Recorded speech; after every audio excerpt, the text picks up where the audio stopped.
Hello friends, బాగున్నారా?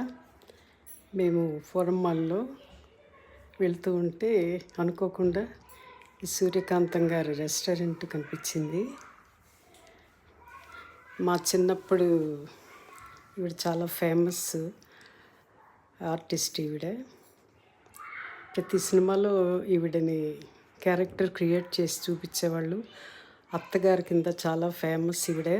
గయ్యాళ అత్త కింద ప్రఖ్యాతి చెందారు ఈ రెస్టారెంట్లో చాలా బాగుంది. నాన్ వెజ్ అన్నీ స్పైసీగా, గుంటూరు కారం అంట, చాలా బాగుంది. ప్రాన్స్ కర్రీ అవి టేస్ట్ చేసాము, చాలా బాగుంది. అదే సూర్యకాంతం గారిని జ్ఞాపకం చేసుకుని మా అమ్మాయికి అవన్నీ చెప్పాను. చాలా మంచి ఆర్టిస్ట్ ఆవిడ. ఈజీగా చేసేవాళ్ళు ఏ పాత్ర అయినా.